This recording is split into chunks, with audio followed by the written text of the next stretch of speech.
नमस्कार दोस्तों, मैं हूं आपका होस्ट विकास शर्मा और आप लोग देख रहे हैं खरी खरी। लोकसभा चुनाव और एनडीए 400 पार।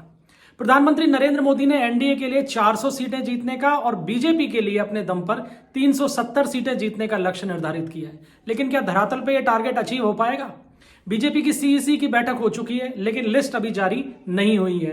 करीब 200 सीटों पर प्रत्याशियों के चयन का काम पूरा हो चुका है, लिस्ट बस आने को है। और जो खबरें निकल के आ रही हैं वो ये है कि बड़े पैमाने पे सांसदों के टिकट काटे जा रहे हैं। तो क्या बीजेपी में असंतोष उभरेगा?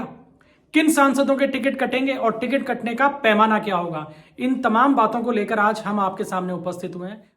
बीजेपी के 370 सीटें जीतने के दावे में जो सबसे बड़ा अवरोध है वो है सांसदों की एंटी इनकम्बेंसी। और यही कारण है कि पार्टी स्तर पर लगभग यह तय किया जा चुका है कि करीब 100 नए चेहरों को चुनाव मैदान में उतारा जाएगा, यानी 100 सांसदों के टिकट कटेंगे। अब कटने का आधार क्या होगा? तो पहला आधार तो यही है कि जिनकी परफॉर्मेंस ठीक नहीं है या सर्वे में नेगेटिव रिपोर्ट्स हैं, वो सांसद अब घर बैठेंगे। इसके अलावा 2 या 2 से ज्यादा बार चुनाव लड़ चुके सांसदों के टिकट भी पार्टी काटने की तैयारी में है। अगर 2019 का आंकड़ा देखा जाए तो 90 ऐसे सांसद थे जो 2 या 2 से अधिक बार चुनाव लड़ चुके थे और इन 90 में से 44 सांसदों के टिकट काट दिए थे 2019 में। अब 24 में ऐसे सांसदों का जो 2 या 2 से ज्यादा बार सांसद रह चुके हैं, उनका आंकड़ा 149 पे पहुंच चुका है और यह पार्टी स्तर पर तय हो चुका है कि लगभग इनमें से 70 से 80 नाम अब नजर नहीं आएंगे, यानी इन 70 से 80 सांसदों के टिकट काट दिए जाएंगे। इसके अलावा दिसंबर 2023 नवंबर दिसंबर में जो चुनाव हुए थे 4 राज्यों के, राजस्थान, मध्य प्रदेश, छत्तीसगढ़ और तेलंगाना, वहां पार्टी ने सांसदों पर भी दांव लगाया था और चारों राज्यों में कुल 21 सांसदों को चुनाव मैदान में उतारा था। मध्य प्रदेश और राजस्थान में 7-7 सांसदों को टिकट दिए गए थे, तेलंगाना में 3 और छत्तीसगढ़ में 4 सांसदों को चुनाव मैदान में उतारा था। इन 21 में से 12 जीते और 9 हारे। अब इन 21 के 21 सांसदों की जगह हमें नए चेहरे दिखाई देंगे। तो ये वो चेहरे होंगे जहां टिकट का बदलाव होना है। राजस्थान की 25 में से करीब 15 सीटों पर नए चेहरे आएंगे। मध्य प्रदेश की 29 में से करीब 12 से 13 सीटों पर नए चेहरे दिखाई देंगे। उत्तर प्रदेश में भी पार्टी करीब 25 नए चेहरों को चुनाव मैदान में उतार सकती है। इसी तरह गुजरात में भी करीब 15 सीटों के ऊपर नए प्रत्याशी इन चुनाव के अंदर देखने को मिल सकते हैं। दरअसल इन चुनाव में बीजेपी का जो अपना सबसे बड़ा फोकस है वो है वोट शेयर में बढ़ोतरी करना।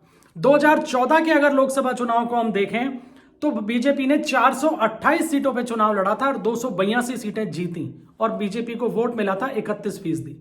2019 के अंदर बीजेपी ने 435 सीटों पे चुनाव लड़ा और 303 सीटें जीती और वोट शेयर बढ़कर हो गया था 37.30, यानी 31 से लगभग 37.5% वोट 2019 के चुनाव तक बीजेपी को मिल चुका था।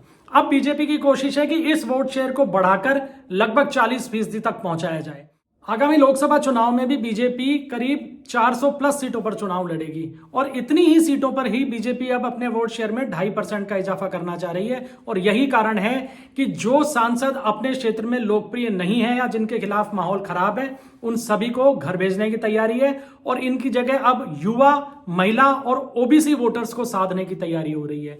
ओबीसी वर्ग को विशेष रूप से बीजेपी ने अपने टारगेट पे लिया है क्योंकि राहुल गांधी लगातार जातिगत जनगणना के आधार पर ओबीसी को अपने पाले में लाने की कोशिश कर रहे हैं, लेकिन बीजेपी ने भी अब उस मुद्दे की हवा निकालनी शुरू कर दी है और विधानसभा चुनाव में भी देखा कि बीजेपी ने बहुत बड़ी तादाद में ओबीसी को टिकट दिए। राज्यसभा चुनाव में भी यही फॉर्मूला दिखा और अब लोकसभा चुनाव में भी बीजेपी ओबीसी वर्ग के टिकटों की संख्या बढ़ा सकती है। वहीं महिला आरक्षण को लेकर बीजेपी पहले से ही पॉजिटिव है और अब महिला आरक्षण बिल को जो धरातल पे उतारने का काम है वो शुरू हो रहा है और 2019 के चुनाव की तुलना में बीजेपी महिला उम्मीदवारों की संख्या में भी करीब 40% का इजाफा इस बार कर सकती है और युवा मेन फोकस में रहेंगे ही। बीजेपी के 50% से अधिक उम्मीदवार 55 वर्ष तक की आयु वर्ग के आपको दिखाई देंगे, ताकि बीजेपी ये चाह रही है कि कुल मिलाकर एक ऐसी लीडरशिप तैयार की जा सके जो कि अगले 15 साल तक पार्टी को लीड करे। इसी कवायद के तहत बीजेपी ने भी अपने बड़े सांसदों को इशारा कर दिया है कि उनकी टिकट कटने जा रही है। यही कारण है कि गौतम गंभीर और जयंत सिन्हा जैसे कद्दावर सांसदों ने अपने स्तर पर यह कह दिया है पार्टी को कि वो लोकसभा चुनाव नहीं लड़ना चाहते।